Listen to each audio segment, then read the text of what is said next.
Our guest today is Philip Chamberlain, Head of Sustainable Business Development at CNA. During this interview, we will address the importance, the challenges, and the value of embedding CSR in the supply chain. Thank you, Philip, for joining us today. Pleasure. CNA is a fashion retail clothing company headquartered in Belgium and Germany. The story of the company started in 1841 with a trade of linen and textile across Europe. Today, it has grown into an international retail clothing stores with more than 1,500 CNA stores in 21 countries. What distinguishes CNA from many other companies is its high commitment to CSR. One aspect on which you are particularly leading is CSR in the supply chain and especially on organic cotton. Philip, could you tell us more about your CSR approach in the supply chain? How do you define it? Okay. Well, first of all, you've indicated that the company has been in existence for more than 170 years. It's a family-owned and family-run business, and I think that to begin with sets the right tone, and therefore our approach to corporate social responsibility is not something from the last 10 years. It's also something which is practiced and developed over a much longer period of time. You refer to the supply chain, in fact, as being a very important part of where we interact and where we have to address issues, not just in corporate social responsibility terms, but corporate environmental responsibility terms as well. So it's a wider definition than just CSR these days. And we recognize that because of the size of company we are, we do have an imprint, we do have an impact in the supply chain. And therefore, the first thing we have to understand is the risk we face. And that's something we build up over a period of years as well. What are the risks? What are the changing risks? And how do we address them?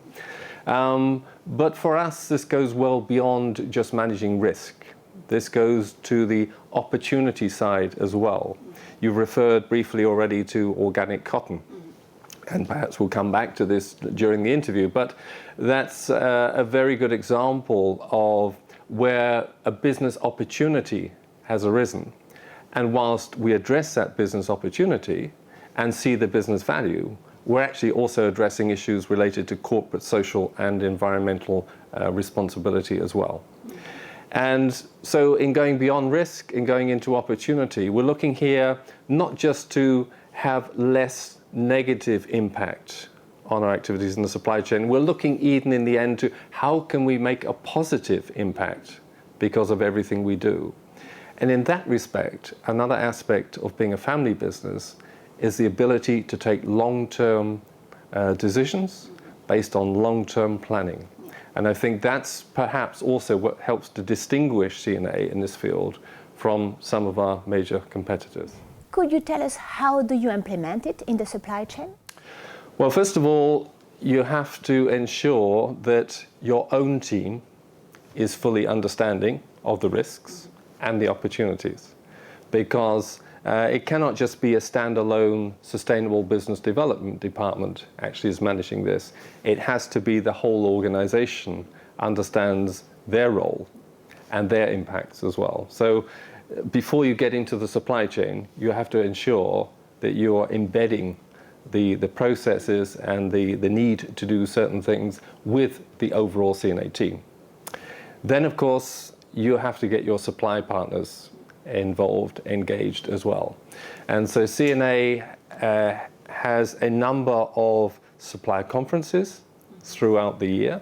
Sometimes they're with individual suppliers if we have a particular issue we want to address, or a small group of suppliers in a particular location if we see a recurring theme, something which needs to be corrected, or indeed we sometimes pull the whole supply base together. And at every one of these conferences, an aspect of corporate social responsibility will be very much part of the agenda. So it's a continual communication process internally and externally, which is necessary in order to get that understanding into the supply chain about what we're doing and why. Implementing CSR in the supply chain is most probably one of the most difficult areas, as it implies to involve many different actors, sometimes in remote areas. But also, it is an essential area, especially for a large company like CNA. It's probably an area where you can make a significant difference. Could you tell us more about the challenges of embedding CSR in the supply chain? Well, I've referred to a couple of them already briefly in terms of communication. Making sure that people understand. But beyond that is actually making sure that what you want to happen actually takes place. And that also requires these days that it's not just about corporate social responsibility, but increasingly it's about the sustainability of the business as well, and the business case therefore for sustainability. So if you take organic cotton again as an example, we started our journey there in 2004, and the first challenge was actually to convince buyers that they needed to change what they were doing in terms of where they sourced their cotton, how they sourced their cotton, but beyond that, to create the right efficiencies, to actually even say to them, we are not going to produce in every single country. We're going to link up in India to begin with, because that's where most of the organic cotton is grown. Where it is ginned, where it is spun, where it is woven, and where it will be manufactured. So our starting point was actually to say to buyers, we will control the number of partners we use. Now that is in itself a challenge when a buyer has been used to always taking those decisions for themselves. Yeah. So that's just an indication of what has to be done. And then, in having decided that we were going to sell our organic cotton product at exactly the same price as the equivalent conventional product, even though we have to pay a premium, the next challenge was to convince those in finance, as well as the buyers, that they would initially see a hit on their margin. But taking the longer term view as well, if we could expand our commitment towards bio-cotton, if we could take our consumer with us in this particular journey, then we would come out with a solid business case in the end, which then will take all those challenges, those internal challenges away. And that's exactly what has happened in that particular journey now. We have expanded from a very small program of organic cotton in 2004, every year, year on year, where this year we will sell more than 100 million products of certified 100 organic cotton products. The consumer has an appetite for it. They're not telling us that we should necessarily have it, but they're finding it. And they're finding it in increasing numbers, meaning the business is part of the way we do business. Right. The challenges which were there early on when you start this journey have largely disappeared. And is it one of the challenges to find organic cotton? Is there enough organic cotton? That was not a problem until now. But today, actually, there is not quite enough organic cotton being cultivated as collectively a group of brands or retailers want to see. So at the moment, as CNA, for example, we're addressing how we change that, because we wish to continue to expand our commitment to organic cotton. We have again, coming back to the long-term nature of the business, we have a 2020 cotton strategy, which we've had in place for some years now, which says by 2020, we will only be using either certified organic cotton or cotton which is grown in more sustainable ways. Right. Yeah. All right, so with that long-term objective, already you can begin to plan to take yourself in that direction. Now we come to a point for the first time where we see that we may struggle to get the amount of organic cotton that we need. And so we're, for example, investing in seed production to try and create a pool of seeds to allow that. We're investing in drip irrigation to reduce the amount of water which is used in the production of cotton, etc., etc. So these are all steps now which have broadened our initial commitment to try and ensure that we will have access to sufficient organic cotton for the longer term expansion of our program. You told us that within CNA, CSR is linked to creating business opportunities. Could you tell us how is CSR creating value for the company and what type of value it creates? Well, first of all, our existence in business depends on our consumer actually understanding what we're doing and believing that what we're doing is for her as a consumer. So the business value comes in ensuring whatever we do actually finally touches the consumer in the right way. All right, so that's in a nutshell. Everything we do is geared to our consumer.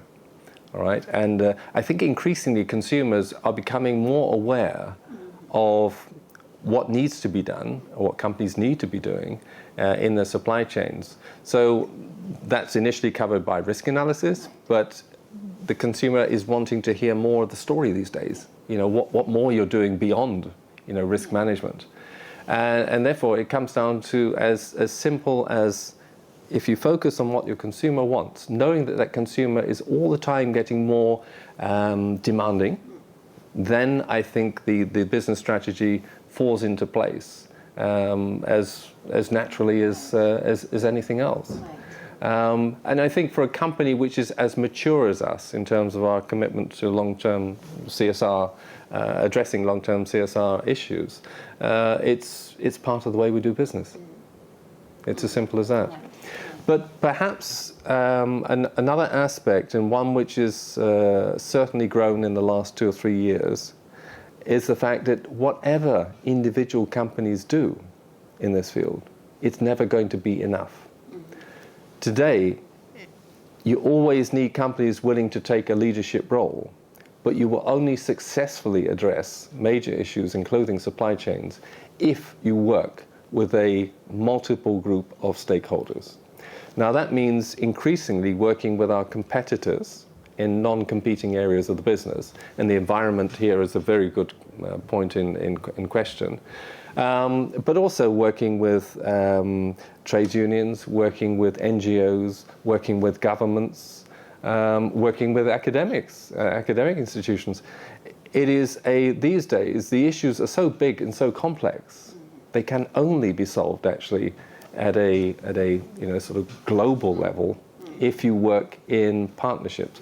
Now, for example, some examples are zero discharge of hazardous chemicals, which CNA is part of a group of leading companies who've taken that decision. We will, by 2020, have eliminated discharge of hazardous chemicals in our supply chain. CNA is a member of the Ethical Trade Initiative, which is a tripartite group, unions, companies and NGOs, seeking to find solutions to intractable problems in supply chains, not just in clothing, but in supply chains in general. The Sustainable Apparel Coalition is a very broad group of companies, academics, suppliers, and NGOs as well.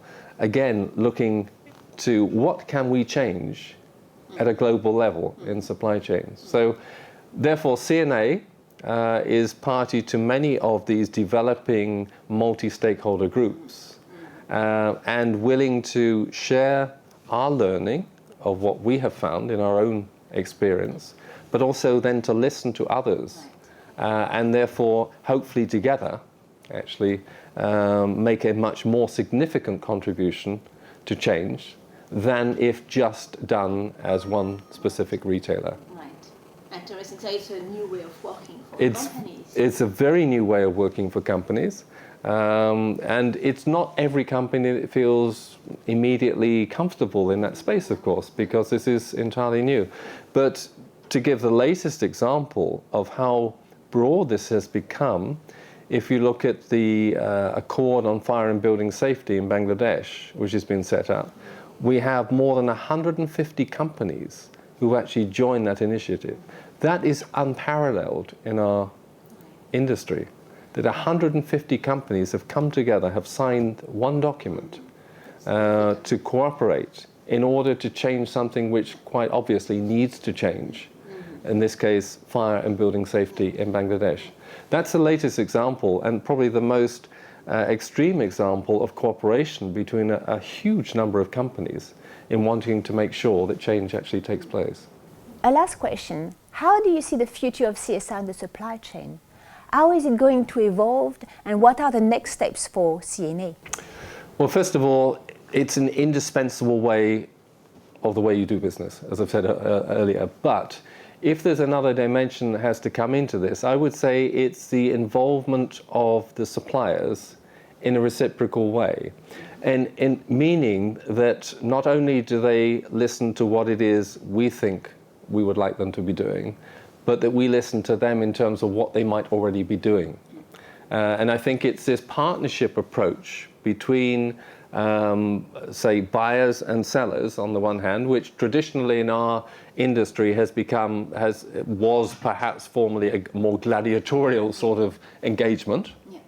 But the need to improve on social and environmental issues in the supply chain demands a different sort of relationship in the future. And therefore, it's the direct involvement of the supply partners in this same journey, which I think is already the direction which is set, and will be the difference in terms of how CSR and corporate and environmental responsibility as well, how it is addressed in relation to how it may have been addressed in the past. Thank you, Philip. It has been a pleasure talking to you today. Thank you.